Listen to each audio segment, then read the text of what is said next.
What up, what up, what up, what up, what up? How y'all doing today? Oh dang. Open a song ran out that fast? We gotta run it back.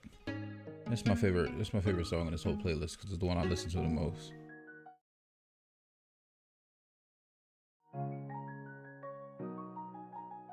Yes, sir. Happy Wednesday, y'all. How y'all doing, man? Give y'all a second to pull up to the stream, pull up to the stream. If you're new around here, if you're watching this for the first time, and you realize I don't normally do this, but if you're watching this for the first time, my name is Hawk. You're watching Hawk's Hoop Slides. If you're watching it as a replay, it's a live show that happens every Wednesday, 8 p.m. Eastern. There we go. Let me fix this mic. There we go. Camera was a little low. What's good? Rage, man. What's up, man? Cam, what's good? Donkey Kong, that's a new name. What's good? Thanks for pulling up to the stream, my boy. We got a lot to talk about. The Pirtle-vids. Hey, appreciate you, Rage. I don't know what really took me so long to start making Pirtle-vids because I've been playing Pirtle for like weeks before I decided to finally go ahead and make one. I don't know. It took me forever to get around to it. I saw I'm sure I know Kenny Beacham, probably the biggest NBA YouTuber out right now. Kenny started posting them on his channel, and he was posting them on his second channel as like 3-4 minute videos. And I was like, I mean, we can make some shorts, we can make some TikToks about it. So shout out to Kenny for just basically telling me to go ahead and start doing it, because I've been playing the game for a while. I've been thinking about doing it for a while, and then I was like, all right, clearly this is some content I need to be creating. Rage, there is an unlimited Pirtle version. I'll put it this way. I haven't found it. I haven't played it, but I've seen it in my TikTok comments. People are saying like, you should look up the unlimited version. I haven't looked it up yet, mainly because I partially like the once a day vibe to it. It's just like something to do, something to look forward to. You play once, you get it, and it's over. Like when I was playing Wordle Big, the original one, like the word game, for a couple of months. I haven't played in probably since early March, but I was playing that for a while, and I just loved the once a day one. Yeah, let me see if I can find it real quick. Unlimited, what is it called? Unlimited Pirtle?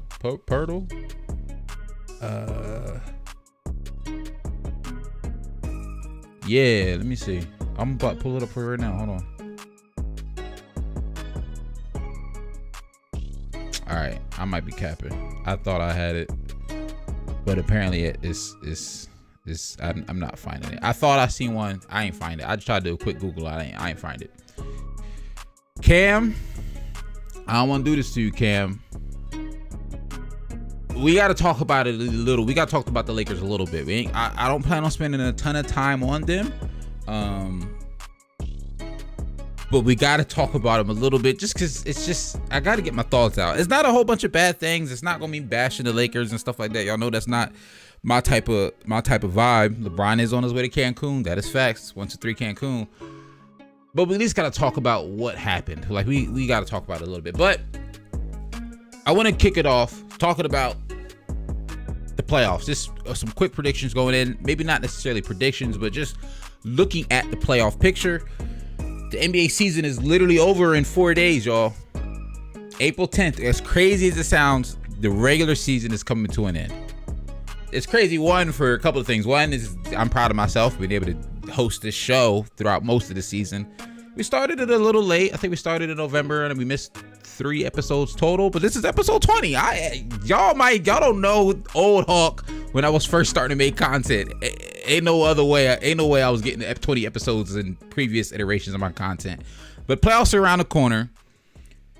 We got the play-in tournament starting. Let me pull my calendar up on my phone real quick so I can give y'all the exact what's this looking like. Oh, the 10th is Sunday. So next week is play-in tournament. Just next week, the 13th, when we're here, we're going to be talking about the play-in games that happened on the 12th.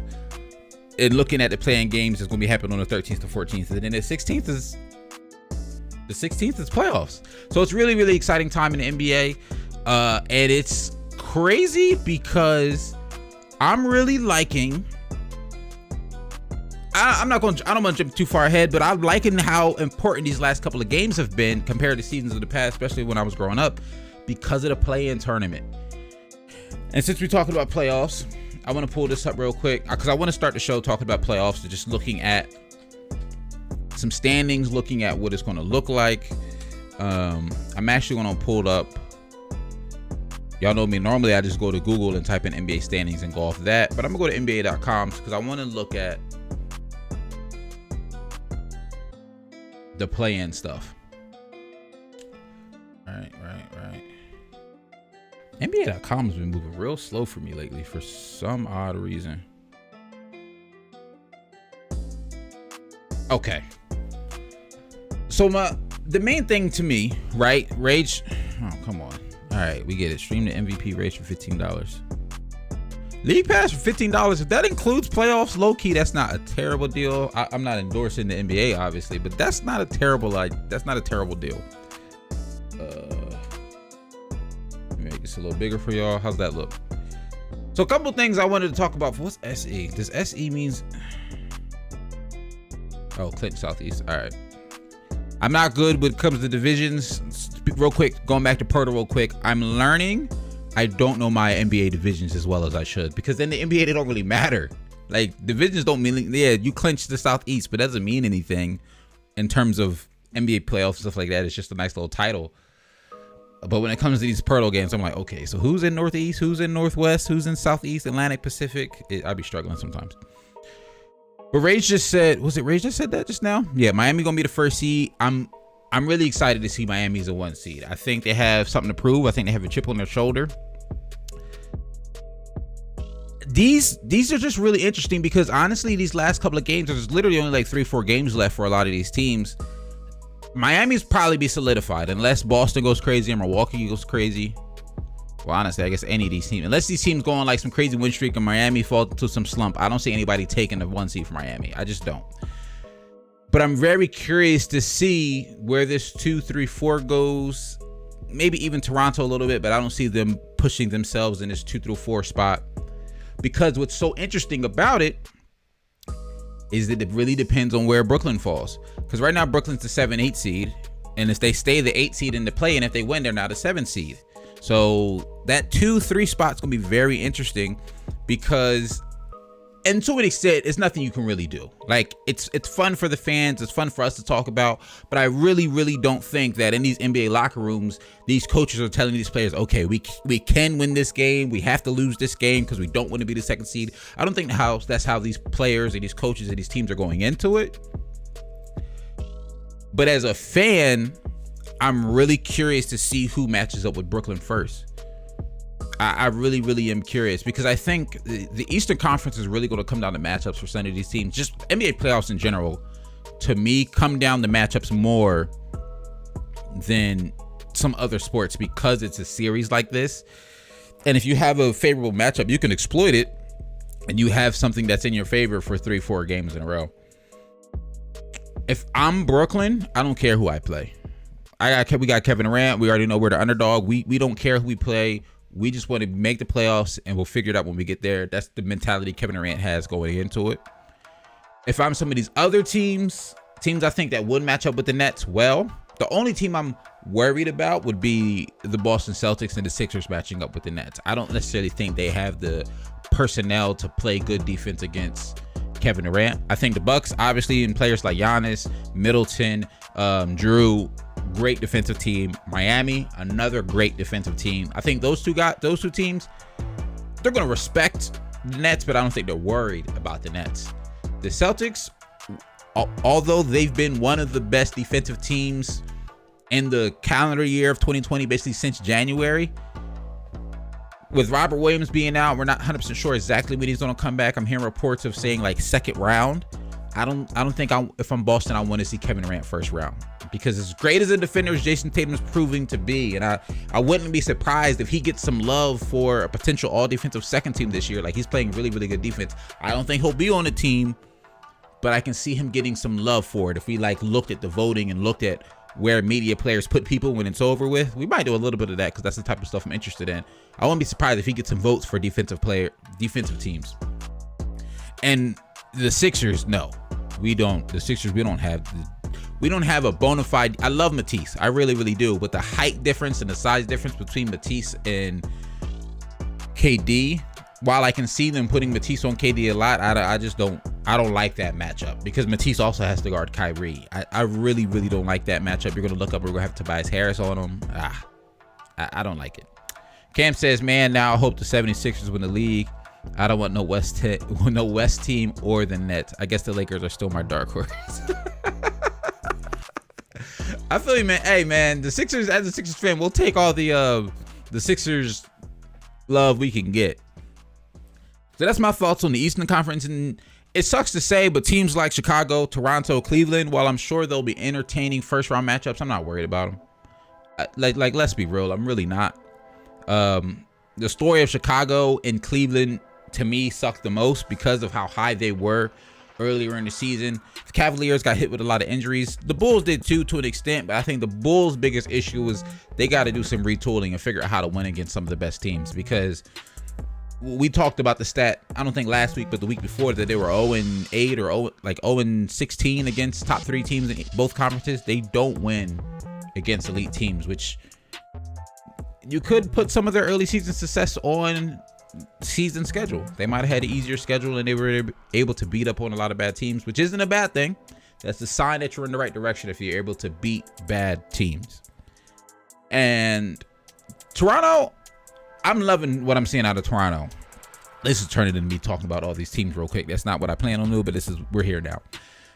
Toronto, I really like what they're able to do with Scotty Barnes. I think he has real high potential to win Rookie of the Year this season. Low-key, I think we're actually going to talk about that a little bit later. Yeah, we're going to talk about that a little bit later. I just like what Toronto is building, and they have a bright future. When it comes to these other play-in teams, honestly, I see the Brooklyn Nets beating the Cavs in that first one, that 7-8 matchup.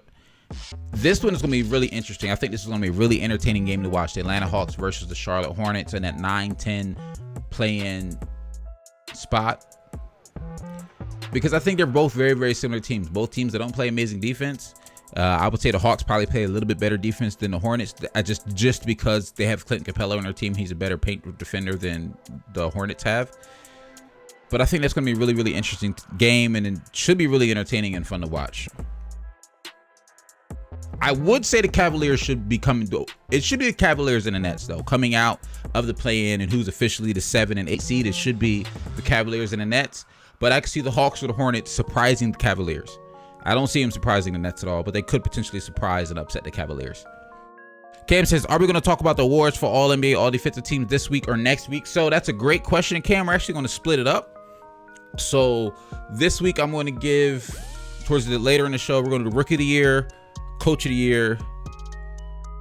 I think just Rookie of the Year and Coach of the Year. All rookie teams, I ain't going to cap. I'm not doing it. I thought about it. I really did think about it, I'll say. But I just feel like I didn't watch enough rookies this year to really give a real good breakdown of my all rookie team. I might feel a little different next week and just add it to the show next week. That's probably what I'll honestly do. And then next week we're going to talk about MVP a little bit, and just I need a little bit more time to think about MVP, to be real with you. As much as I love Joel Embiid because he plays for my Sixers, Giannis and Jokic are having amazing seasons as well. So I'm iffy. So we're going to talk about MVP a little bit today, but then next week I'm going to do MVP, Defensive Player of the Year, all NBA teams. Going to give all 3 my NBA team selections, and then all defensive team selections. Those will all be next week, and by then we'll also probably have a clearer picture of what the playoff bracket will look like. And we'll do another playoff bracket prediction, similar to how we did back in the midseason. So next week's episode, low-key, probably going to be a long episode. It should be a lot of fun. I'm really looking forward to it. We're going to, create a whole bracket and whatnot and go from there. The playoffs. I thought about doing it this week, but I was looking at this Eastern Conference, and honestly, these really could just shift around. All of these records are literally identical between the Celtics, the Bucks, and the Sixers. And where they move, is going to impact my predictions for the playoffs a lot, just based on home court advantage, matchups, all that. So I want to look at the Western Conference real quick. Let me see. AJ, what's up, man? Hi, thanks for pulling up. First time ever joined the live stream. Hey, appreciate you for pulling up, my boy. Yeah, we're going to do some playoff. We're going to go some deep playoff predictions next week, but we're just looking at an overview this week. The Lakers got eliminated. We did not expect that to happen, AJ. I did. I'm not gonna hold you, AJ. But a couple weeks ago, I was like, I didn't see it happening for them. I was just looking at their schedule. I was looking at the way they had been playing. There was talks of whether or not LeBron and Anthony Davis injuries, and I just really did not see the Lakers making it into the play-in based simply off their schedule. So looking over at the Western Conference, just once again, we're not doing full-blown predictions. I just want to look at the state of the NBA going into this last week of basketball. The Suns are locked, right? In my mind, the Suns are locked. No one's touching their 1 seed. It's mathematically impossible. The Grizzlies, while technically I think it is mathematically possible for the Warriors to catch them if they lose everything and the Warriors win everything, the Grizzlies are really locked. So the Grizzlies are solidified as second seed. The 3-4 seed is very interesting, to me at least, because if the Mavericks move up that high and the Golden State Warriors slide down to that 4 seed, that's how we get into that conversation we had last week where the Suns could play the Warriors in the second round of the playoffs, and that could get really, really interesting in terms of who's then going to step up and make it to the Western Conference Finals to potentially face the Suns. Because regardless of positioning and seeding in the Western Conference, I have the Suns making it to the Western Conference Finals. To be real with you, I got the Suns making it to the finals, but I don't want to jump ahead of myself. The Jazz are interesting because they're in the slump. Yeah, they won that game the other night against, who did they just play? I watched that game too. I don't remember off the top of my head who the Jazz just played, but yes, they did win that game. I remember I wasn't necessarily that impressed by that game because it was a game I expected them to win, but I cannot remember off the top of my head who they played against. The Minnesota Timberwolves and the Nuggets are interesting because at one point there was a world where I thought the Timberwolves could make it out of the play-in and solidify themselves in that 6th seed. After looking at the record lately, I don't think that's going to happen. I think the Nuggets are going to keep that 6th seed spot. And so you're looking at a Timberwolves, Clippers, New Orleans, San Antonio play-in situation. And as well as the Pelicans have been playing lately, and the fact that the Spurs just beat the Nuggets the other night, I really think it'll be the Minnesota Timberwolves and the Clippers winning the play-in tournament and making it into the playoffs. The only major seeding thing I'm waiting to happen in the Western Conference is whether or not the Golden State Warriors and the Mavericks switch spots.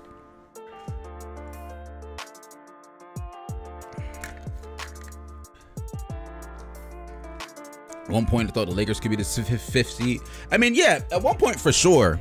Like maybe back in like beginning of March, late February, like coming off of All-Star break time, I thought the Lakers still had a shot. But then, because I was hoping All-Star break was going to rejuvenate them, I was hoping we were going to see some freshness, and unfortunately, we just did not see that.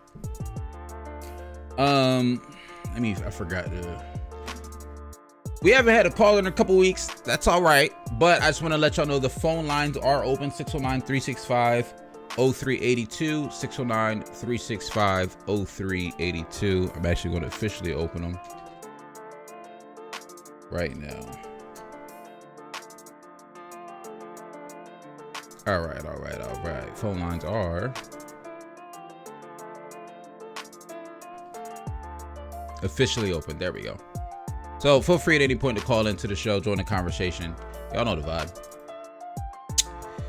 All right, so next on the docket, I alluded to it. I alluded to it a little bit when we were looking at the Western Conference, and we talked about it a little bit last week. But a tweet went viral talking about how Donovan Mitchell only passes to Rudy Gobert twice a game, not assists, not 2 assists a game. He only passes to Rudy Gobert 2 times in a game. And the reason I thought it was really interesting because when I looked into it and I looked at how much he passed to him back in the 2020 season. It was about like 6 passes a game. Then in the 2021 season, it dropped down to like 4 passes a game. And now it's at 2 passes a game. And it's a couple reasons this is wild to me. One, we know Rudy's not necessarily crazy talented offensively. He's not Jokic. He's not Joel. He's not even like Sabonis or Valanciunas. He's not a crazy offensively talented big, but he's a big body. He shoots 70% from the field, which is basically all layups and dunks. He had 20 the other night on 9 shots. So when he gets opportunities, he makes them. He sets the most screens in the league, and it's not even close. And plenty of times, because he's one of the best screen setters in the league, and because he sets screens at such a frequency, there are plenty of times when guards get switched on to him and he has them buried underneath the paint, and they simply don't get the ball. And one thing I thought was interesting, well, 2 things I thought was interesting. One was these words from Candace Parker, Shaq, and Wade. I'm gonna play this clip in a second. And 2 was this other clip I'm gonna show you guys from Coach Saunders talking about his reaction to how the media has been talking about this whole 2 passes a game situation. So we're going to listen to the Shaq clip first, because Candace Parker basically asked him on TNT when the tweet was going viral, how do you feel about this? And he had some interesting words to say, which honestly I agreed with all the way. All right. Yes or no? Rudy.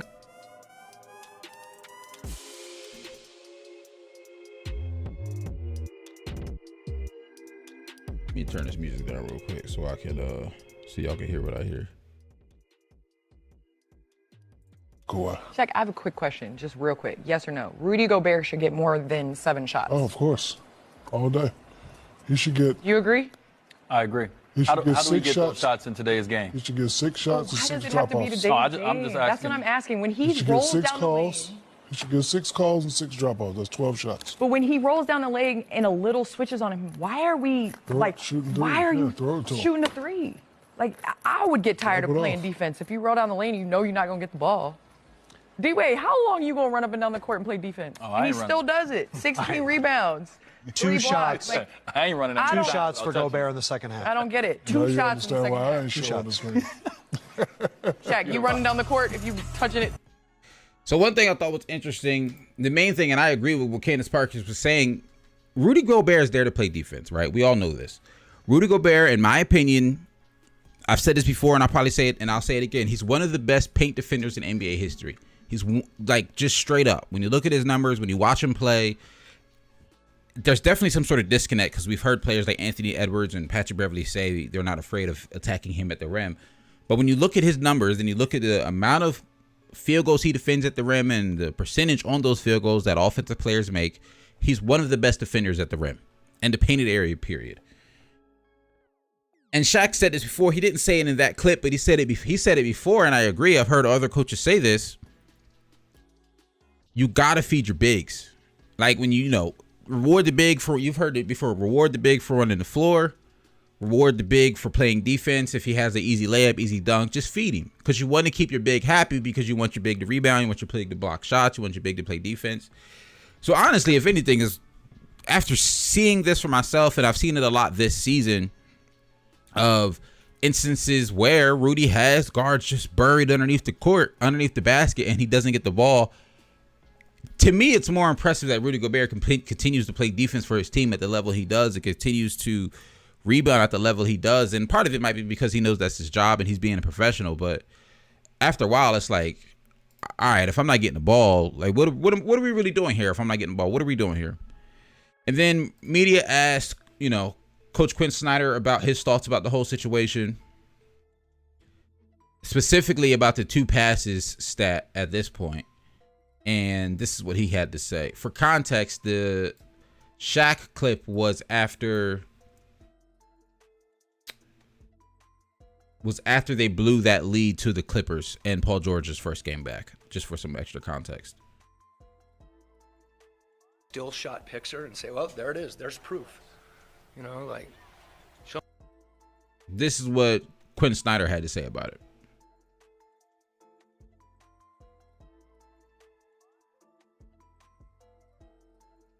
When we're trying to drive a wedge between two players, you know, and maybe that's not the intent, but I think we all could agree that writing about Donovan not passing to Rudy and responding to a still shot picture and say, well, there it is, there's proof. You know, like, show me a few others where he's going like this. That's the instance I'm specifically talking about. Like, look at that position. You got to make that pass. Mitchell has the ball, looks at him, and then just goes away with the ball. The inference there is that he doesn't pass to him, and there's a problem between the two of them. I haven't seen that. I haven't seen that at all. So they sit at the same table and they eat sometimes. You know, we don't. You know, I don't know if they ride to practice together. Probably not. Let's not try to drive a wedge, and especially using numbers. You know, we should be more responsible than that. When we're trying to drive. And I get what he's saying. So he's saying we're trying to drive a wedge between basically his two players. And to an extent, I get it. You don't want, as a coach, you want to defend your players. You want to defend your team. And he said what he's supposed to say as the head coach of this team, especially a head coach who, rumor has it, is potentially has his job on the line, even depending on how this postseason goes. He said what he's supposed to say, and I respect it and I understand it, but I don't believe him and I don't agree. I think there is something happening between Rudy and Donovan. I think since the COVID incident happened back in 2020, where he touched all those mics and then the league basically shut down, I think there's still some issues there. I think because Donovan ended up catching COVID quickly after that. I'm not saying he's blaming Rudy for that, but ever since that moment, to me, just as a fan, as a watcher and as a fan, there's something going up. There's definitely I'll use Quinn Snyder's words. There's definitely a wedge between Rudy and Donovan. What's good, Serge? Thanks for pulling up to the stream. We're talking about basically what's going on with the Utah Jazz right now. And I don't think it's something that's going to be easily solved. I think Cam says he's going to NYC talking about Donovan. I've heard a lot of people say Donovan Mitchell might ask out. Donovan Mitchell might decide to leave. And if Donovan Mitchell doesn't ask out, I think if they're going to move anybody, it would be moving Rudy. Because this is, I mean, let's be honest. As much as defense is important, this is definitely an offensively run league. And I think your return on a Rudy trade could be enough to still develop winning basketball alongside Donovan Mitchell. I don't really know what you're going to get back if you trade away Donovan. You're going to get players back, don't get me wrong. You're going to get great pieces back, don't get me wrong. But I don't know if you're going to get enough back to continue to stay in the playoff contention. That's my main point. But real quick, because I didn't get a chance to look at it before, I'm very curious of the contract situation, since it is a potential that they would be traded, and I'm not really sure who has the more favorable contract off the top of my head. Donovan Mitchell contract. Let's pull this up real quick. Oh, Rudy has okay. I forgot Rudy just signed his contract. Rudy has signed a 5-year, $205 million contract with the Jazz. So he's making $35 million this year. He's locked up until 2025 with a player option for 2026. So he's 1, 2, 3, 4, probably the next 5 years. The next 4 years he's in a contract. So it's movable, but it's not the easiest move. Heck, even when you look at, that's interesting. That is very interesting. Donovan Mitchell's 25, Rudy's 29. So this could technically be his second contract. He's 33. So he'll be 29, and he signed this at the age of 20. Okay. So Rudy Gobert also actually makes more money than Donovan Mitchell does right now. That could be because Donovan Mitchell, this was probably his max rookie extension, I'm going to assume, since he signed it at the age of 25. But that's very interesting to me. Because at the end of the day, these are people. People are people. All these NBA players are people at the end of the day.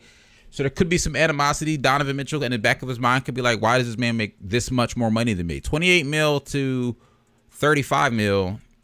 That's a notable difference in terms of millions of dollars. That's a notable difference.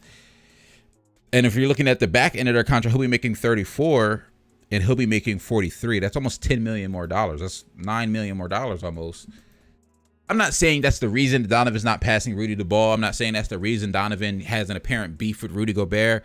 But what I am saying is little things like this is the stuff that I think about when I say what could be causing a rift. Because like I said, people are people. They're basketball players. They're professionals. They're people who are paid to do their job. But if you feel that maybe you're more important to your team or you're more important to your job than somebody who's being paid that much more than you, you might feel some type of way is all I'm saying. You might feel some type of way. Once again, Serge, thanks for pulling up to the stream. Spider posted an Easter egg of Miami twice. Where? What did he post? I missed it.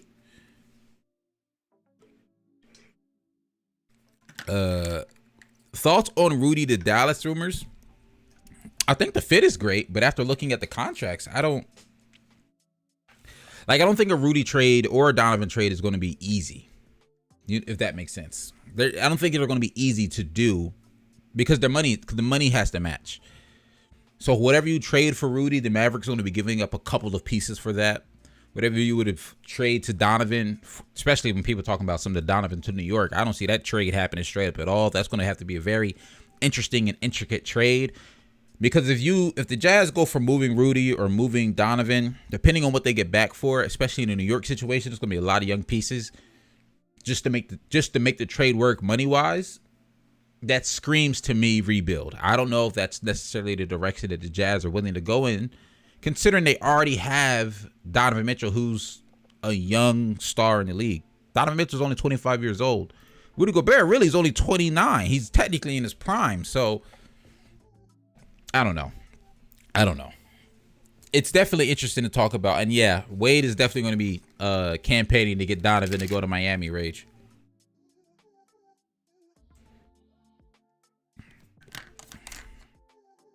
Serge says, surely there's something about lack of season playoff success and they're a great regular season team. I agree. They are a really good regular season team. And I think the reason that the Jazz have a lack of playoff success is for a couple of reasons. I made a TikTok about it last week, basically saying it's funny that the two of these guys, Rudy Gobert and Donovan Mitchell, are having this rift. We'll just call it a rift for now. And to me, the reason they lack in some playoff success and haven't made a deep playoff run and sometimes seem to be straight up out-coached and dismantled in the playoffs is because of how much they lean on Rudy and how much they leave on Donovan. The defense is literally just funnel everything to Rudy Gobert. Just funnel everything to Rudy Gobert. That's why he got outplayed in that Clippers series, because in the regular season, I don't think you have that necessarily the opportunity. Coaches don't have the opportunity to make those type of adjustments in the regular season. They're worried about just this game for this night, and their mind's already on the next game right away. When it's in the playoffs, the opposing coach has time to really break down and scheme against the Jazz defense, which is basically force Rudy on the guards and attack him on the perimeter, because he's not a fast big on the perimeter, and the Jazz don't have guys to be able to defend on the perimeter at all, really, in my opinion. And then on offensively, you just blitz Donovan Mitchell. Yeah, they got Jordan Clarkson. I like him. They got Bogdanovich. I like him. Did they trade Bogdanovich or Ingles? I always get that mixed up in my head. Y'all know what I'm trying to say. They got one of those guys. Forgive me. I don't feel like Googling it off the top of my head. I always forget which one they traded. They're almost interchangeable in my mind. But they still have him. And both of those guys are people who can put the ball on the floor to an extent, but they're not the shot creator that Donovan Mitchell is. They're not, and I hate to make this, thank you, Ingles. And they're not and I hate to make this comparison because I feel like I've been harping on it a lot over these last couple of weeks. They don't have someone to the level of a secondary ball handler, a secondary playmaker, a secondary shot creator to how Spencer Dinwiddie is to the Mavericks. because that's what Luka was missing, in my opinion, for a long time. Someone who could take the ball out of his hands sometimes, create his own shot, create shots for others, and give you around 20 points a game. That's what Dinwiddie did for the Mavs. I think Clarkson should kind of be like that, but I don't think Clarkson is consistently efficient enough to be that on a regular basis, or even Jalen Brunson. Exactly. They don't have a Dinwiddie. They don't have a Jalen Brunson. They have Bogdanovich. They have Clarkson. But Bogdanovich is a little slower, in my opinion. He's not necessarily a playmaker. He's a guy who can get you a bucket. Clarkson also is a guy who can get you a bucket, but they're not playmakers. And I think that's what the Jazz are missing when it comes to the playoffs. Regular season, they're going to continue to be a good team. This season is an anomaly, in my opinion. They're not a good team at all this regular season. And I think that's what's causing so much of a rift, because they're seeing that if we're not good in a regular season, come on now, what do we expect to do in the playoffs? And I think that's some of the frustration we're seeing out of Donovan Mitchell, out of Coach Snyder, and out of the Jazz fans. They don't have guys to create shots for others. At the end of the day, Serge, I agree. That's what it comes down to. Next on the docket, Cam, I hate to do this to you, but we're going to talk about your Lakers. So as we all know by now, the Lakers are officially out of playoff contention. They're out of, play-in contention. LeBron didn't play in that last game against the Suns, which is the game they needed to win to be able to stay in contention. The Spurs if the Spurs won their game against the Nuggets and the Lakers lost their game against the Suns, it was over for the Lakers, and that's exactly what happened. I'm laughing because I just saw Cam's crying emojis in the chat. And it's just a lot to think about when it's Kerwick. Sorry I'm late, bro, doing school assignments. What's up? Hey, man, no problem. Thanks for pulling up to the stream. Cam's coming back in 10 minutes. And I think the biggest thing, there's a couple of takeaways from this Lakers season. One, we kind of saw this writing on the wall going into the season. We said in the beginning of the season, I remember saying in the beginning of the season, I don't think they have the personnel to win games here. I didn't see how it was going to fit. I think they were going to definitely lack spacing and lack defense. What did we see from them this season? They lack spacing, they lack shooting, and they couldn't defend as well as they have in years prior. Last year they were number 1 in terms of defensive rating, and the year before that they were number 3 in terms of defensive rating, or vice versa. Like, the Lakers were an amazing defensive team because they had guys like Caruso. Honestly, I was still liking Dwight there. He still had a little pep in his step. They had defenders they had guys who could play defense. The guys who they have now can't play defense, nor can they shoot. I don't really understand what was going on with the roster creation for the Lakers this season. But I want to look at a couple of things. Just KCP, that's the name I was looking for. They had guys who could play defense. I was trying to think of the guys that left in that rush trade. KCP, Kuz, versatile just wings who can play defense, shoot a little bit. Like, KCP was a better shooter than I think he is this season. He played better for the Lakers last year, in my opinion. But looking forward, I really don't know what the plan is for the Lakers. Just looking forward. I don't know what the plan is. I don't have a plan. I wish I had a plan. I think it'll be very, very interesting offseason for the Lakers. I've heard a lot of people say, do you trade Russ? Does LeBron ask to leave? Does he just say he's leaving? Does Anthony Davis decide to ask for a trade? Something's going to move. Something's going to change. I don't know what. This is what I thought this was interesting way to look at it. This is what Rush just had to say when asked, do you want a chance to grow that number of games played with LeBron and Anthony Davis next season and see what this group can do with health? And Russ's answer was, that's the plan, but nothing is promised. You kind of have to take it one day at a time, each day. Like I've said all season long, you've got to play the cards you're dealt. Yes, we want to be able to see what that looks like, what that entails over the course of an 82-game season, but we're not sure if that's guaranteed either. So I just hope that we have a chance to be able to do something. To me, it clearly sounds like Russ wants to run it back, try to do it again, which is understandable because At this point, I really think Russ would probably still be there next season, especially after his poor performance this year. Let's be honest, Russ has a huge contract. Russ still has some time on that contract, to put it into context. And after this season, I don't think anybody's going to be jumping the gun to try to trade for Russ. Because I'll be honest, I was shocked that they were even able to trade him in the first place. Russ has a player option for next season. I don't know how many teams are going to trade for Russell Westbrook on a player option, knowing you have to, one, match his salary, which is $47 million, which is wild. And two, you're likely only going to have him for that 1 year. And yeah, I've heard people say, well, Russ could opt out of his player option and go somewhere else and be free and decide and basically own his future because he'll be 34 next season. But in my mind, because once again, I keep in mind that these are people doing a job who want to make a lot of money. $47 million is a lot of money to turn down. I don't care how bad I would be playing personally. If you're telling me I'm getting paid $47 million, I don't see a world where I'll turn that down. And I just don't see a world where he turns that down.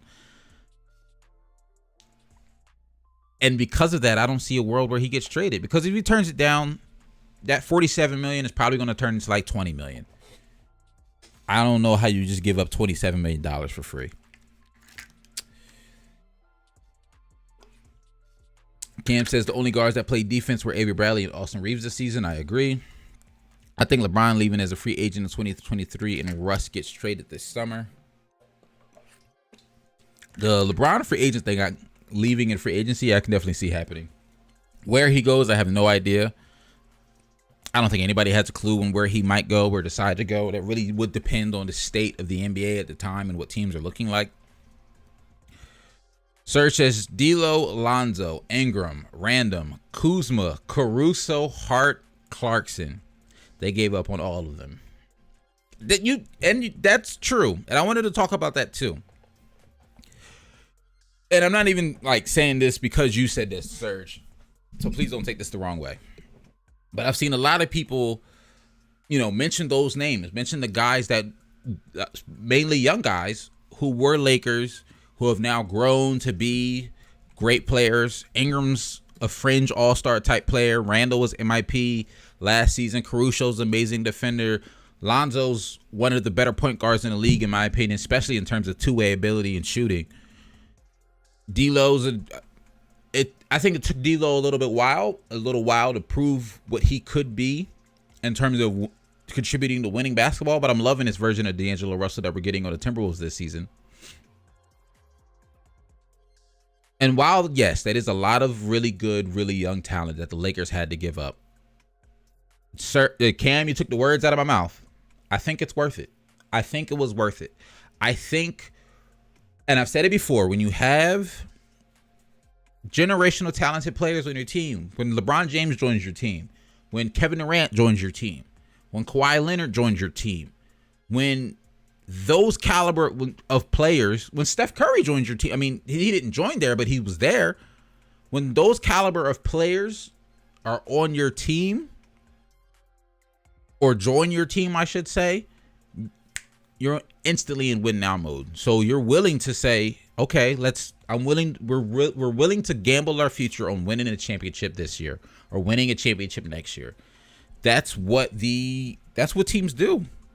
Just truly, it really is what teams do, because, and the reason you're willing to do that is because, especially when it comes to draft picks, you don't care about your draft picks because in your mind, we're playing in June.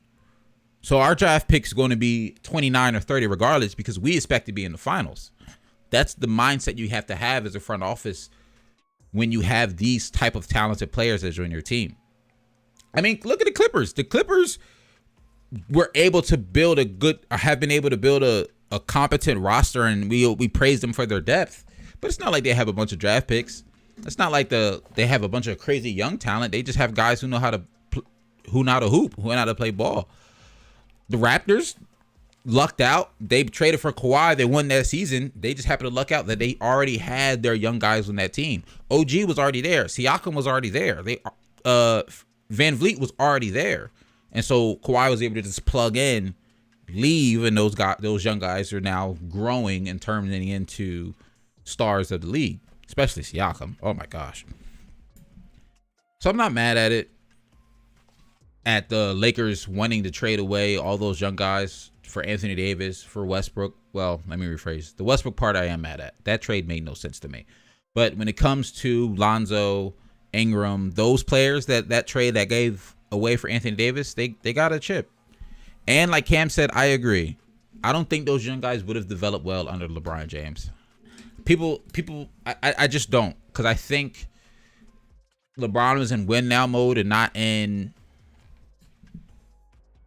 I don't want to say training mode, but the development mode. I don't think he was going to have the patience to be able to develop and help develop younger players. And is that a flaw on him? Potentially. Is that a flaw on him not being able to help young players develop into stars and all-stars in the league? You can call it that. Sure. But I think that's just what happens with some great players. I really do. I just think that's what happens with some great players. Some great players just don't mesh well with young guys because they're worried about winning. They're not worried about making sure you develop well in the NBA. And one last thing before I move on from the Lakers. I want to read how many games these guys have played. Anthony Davis played 40 games this season. LeBron James played 56 games this season so far. Russell Westbrook played 78 games this season.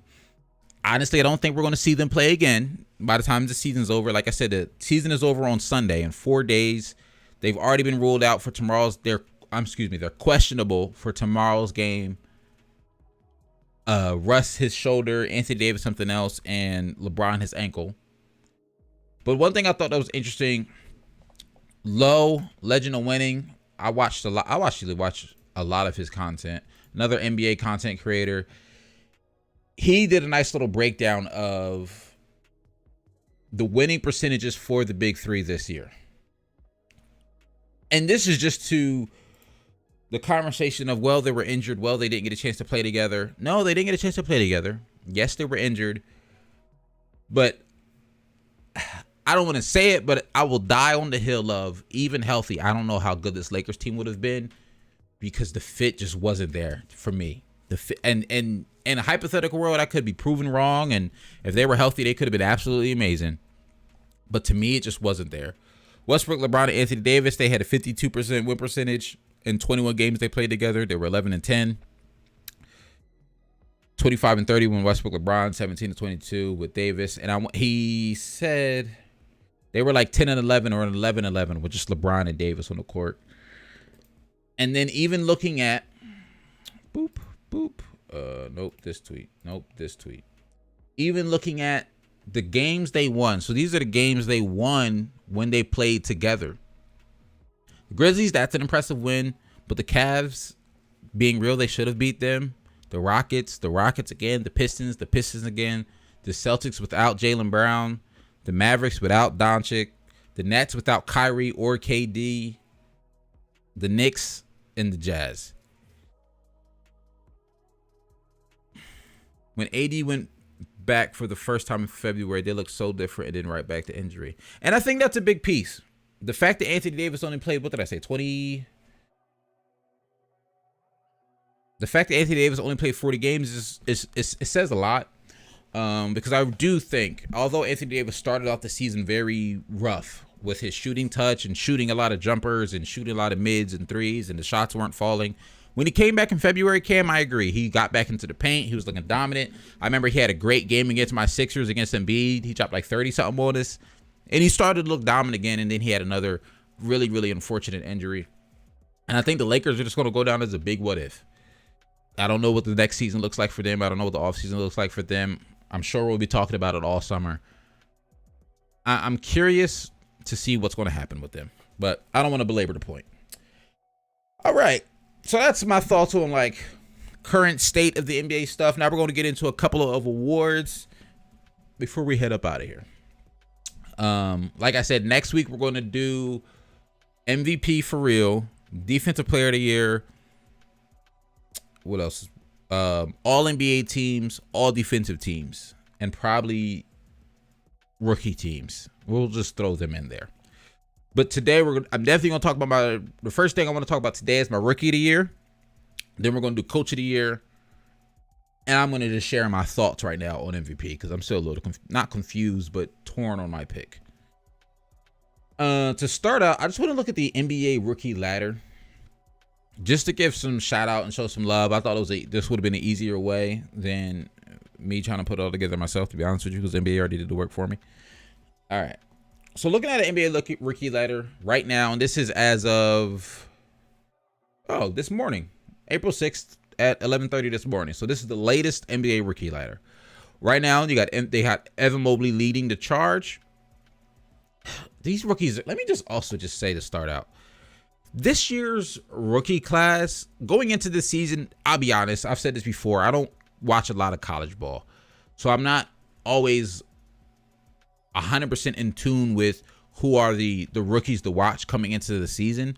But this year's rookie class has just been really, really impressive. Like the top guys like Evan Mobley, Cunningham, Scotty Barnes. But even like the Josh Giddys, the Franz Wagners, Herb Jones, off night Davion Mitchell, like Bones Highland. These are it's just been a really good, solid rookie class this year. And I think it's a lot of guys who could have Ayo DeSumo for the Bulls. I think it's a lot of guys who can have long NBA careers in this class.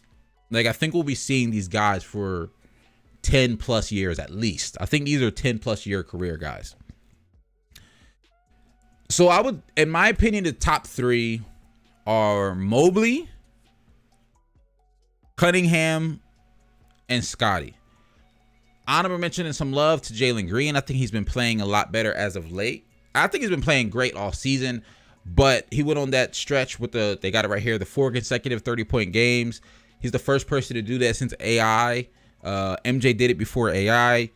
He's a really, really good guy, a good player. Like you said in here, he's a bucket. He's a great scorer. Really looking forward to seeing him contribute to winning basketball. One thing that I think that puts players like Scotty and Mobley above Jalen Green is the fact that we've seen them play winning basketball. Is the fact that we've seen them on teams we're going to see them in the playoffs. We've seen them contribute to wins instantly. And I'd even put Cade Cunningham above him a little bit because to me, Cade's game is a little more full. Cade has a fuller game, is a more well-rounded game. It's a more of a package deal in terms of assists, rebounding. The scoring, I would give the best scorer in this draft cast to me is Jalen Green. The best scorer is Jalen Green, to me at least. But I like the game of Cunningham a little bit more. I like the well-roundedness of Cunningham's game a little bit more. But like I said, I'm being real with y'all. I don't watch a ton of these rookies.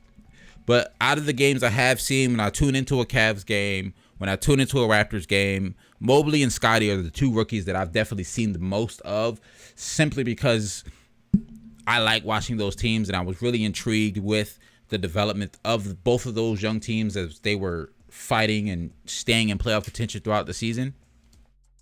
But my rookie of the year would be Scotty Barnes. I like Evan Mobley a lot. I think he's the better defender of the two. Definitely the better defender of the two. But I really like Scotty Barnes, just full package and ability to he just looks smooth on the court. He looks really fluid. He looks really smooth on the court. I like his game. And I think he has the opportunity to be an all-star in the league one day. I think the Jalen Green, Scotty Barnes, Cade Cunningham, Mobley, I think all four of them have opportunity to be all-stars in the league one day. And I think they're going to be stars in the future. But my rookie of the year would have to be Scotty Barnes.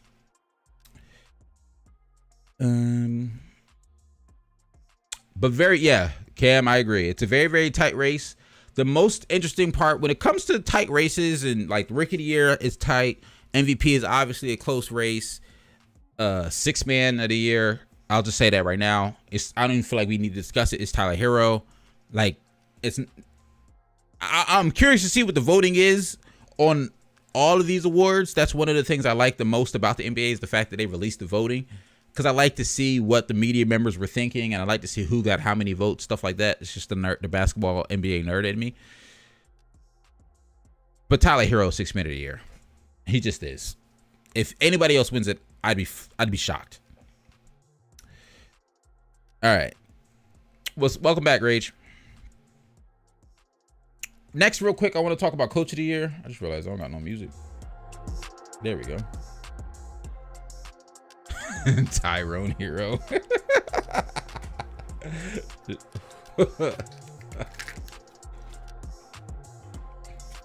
I don't know for a fact that that's something that Jimmy Butler said, but that sounds like something Jimmy Butler would say.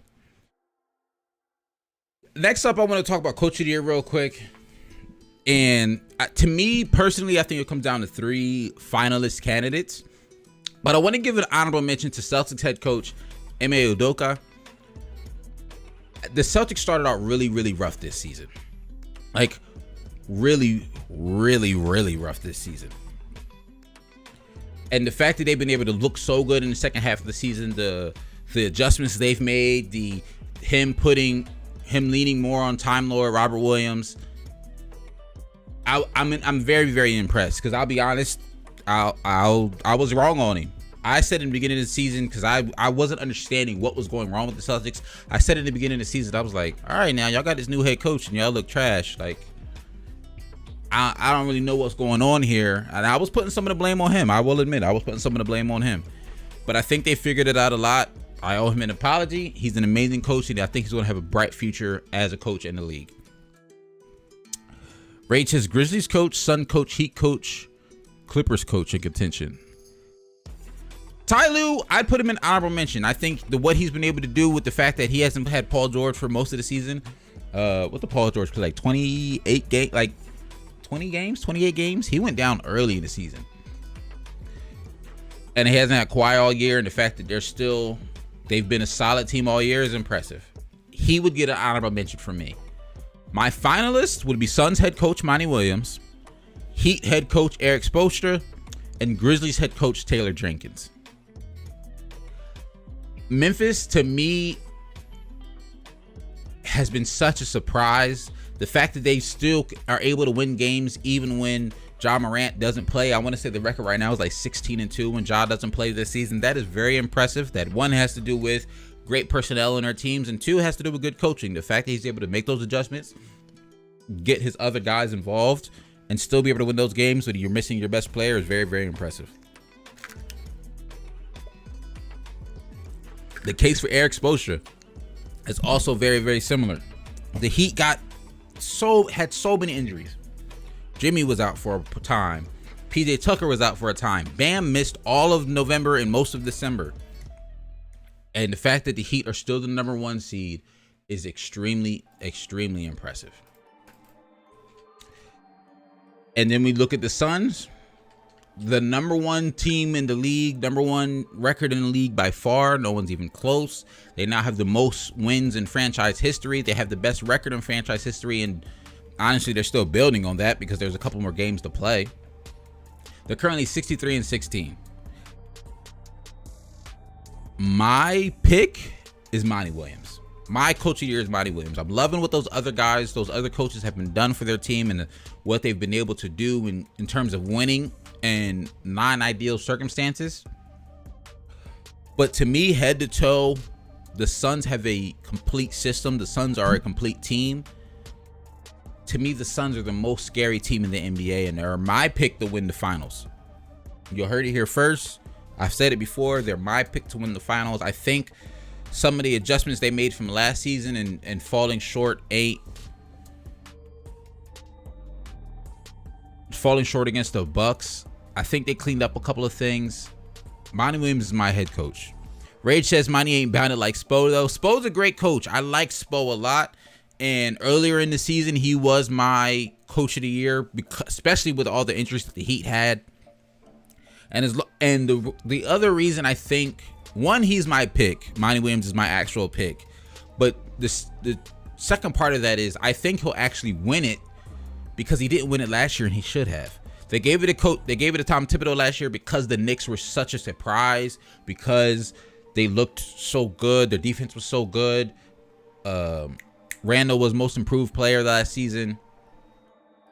And I mean, we see what the Knicks are this year. I'm not blaming that all on Tibbs, but he didn't necessarily help, I'll say. And I think because they didn't give it to Monty this year, and because the Suns are even better this year than they were last year, I feel like you got to give it to Monty. Monty Williams is an amazing head coach, and to me, he deserves it. And then last thing I wanted to talk about, they look so good and they got owned by Trey. And the last thing I wanted to talk about before we get up out of here is just where my mind is on the MVP right now, and just how even I really think the race is. So we talked about the straw poll that came out a couple weeks ago. Jokic was like far and ahead, and Giannis I think was in third place, and Embiid was in second. And then right after that, Giannis dominated my Sixers. They dominated the Nets. The Bucks have been looking really, really good these last couple of weeks. Jokic still looks good. When you look at his numbers have dropped off a little bit in the last month. Embiid's numbers have actually gone up a little bit in the last month. However, I don't feel like the Sixers don't feel good to me as a team, just straight up. I mean, it's not what we're talking about, but I'm upset with my Sixers right now. I think it's still very close between the three of them. I think a lot of people I've seen a lot of discourse and people talking about, well, then the Jokic can't win it because the Nuggets are the 6th seed and they could potentially be the 7th seed. But honestly, in terms of seeding, I'm not really that concerned because, yeah, the Nuggets are the 6th seed, but they're 47-33. The Bucks are 49-30 and the Sixers are 49-30. They're literally like, what is that, 3 games back? Surely not more. Hot take, the Raptors can beat the Sixers in a 7-game series. Rage. That is a very hot take. I would disagree with you. That is a very, very hot take. But I don't think the Raptors can guard Joel Embiid, to be honest with you. And that might be the Sixers fan in me talking, but I really don't think they can guard Joel Embiid. I'd be surprised, but I don't think they can guard Joel Embiid. That's just my thoughts. So I just think the MVP race is very, very close still. I really, really do.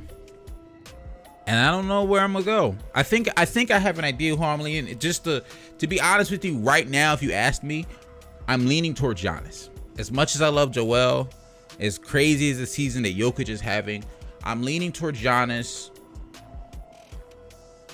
because it's just the way he plays, what he does. It's just sometimes I don't feel like Jokic and Embiid can impose their will on a game that like Giannis can. And that might be a little unfair to them because he is someone who can be more of a primary ball handler than the two of them. There are times when we've seen Embiid bring the ball up the floor, when we've seen Jokic bring the ball up the floor. Of course, especially this season, we've seen them both play the point center role a lot on the fast, literally leading the fast break, both of them. But right now, it's like if I had to do it, it'd be like 1A is Giannis, and then like 1B and 1C is Embiid and Jokic. That's my thought right now. It might change next week, but that's my thoughts right now. But we got a little bit of a shorter episode today. We still hit the hour mark, but I know lately we've been like hour 30, hour 45. But I didn't have a ton to talk about this week. I had a couple of things. I wanted to talk about the Lakers. I wanted to talk about the Jazz. But honestly, I'm really looking forward to the playoffs. I'm really enjoying these last couple of games. And now that we have the Western Conference play-in kind of locked in, I was really paying attention to some of those Western Conference games. But now that the play-in is locked in for the West and it's more settled, I'm okay. I'm cool with that. The East is basically all have been locked in for a while. There's no way the Wizards are catching up to the Hornets. There's just no way. The East is more about, can the Nets make it to the 7th seed? Are they stuck at the 8th seed? I'm just interested in where the people are going to be now for the play-in tournament and where that literally 5 through 2 kind of sort of is going to be. The Celtics, from the Celtics to the Raptors, almost anything can happen in terms of seeding. So I'll be watching these next couple of games very close. Like I said, next week we're going to do playoff predictions, official MVP, all NBA, all defensive player of the year. Should be a really, really fun episode. I'm looking forward to it. Thank y'all so much for pulling up today. And we'll see y'all next week, Wednesdays, 8 p.m. Last announcement. If the fingers are crossed, we should actually have our merch next week, y'all. We should. It should be getting here on Friday, so I should be able to wear it next week. You'll probably see a TikTok or a YouTube short announcing it sometime later this week. But basically, UPS lost it. I reached out to UPS. I reached out to the post office. I reached out to Spreadshirt.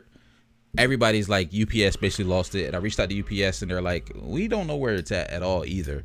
So Spreadshirt sent me out some new a new shirt, my new sample, so I can show y'all, and then do like an official announcement, share out the link and all that, and you'll start to see me wear the merch on the stream and in my TikToks and stuff. So look out for that. Shipping says it'll be here Friday, so maybe we'll post a little video Friday about it. But once again, thanks for coming to the stream every Wednesday, 8 p.m. Eastern, and I will see y'all next week. I'm out. Peace.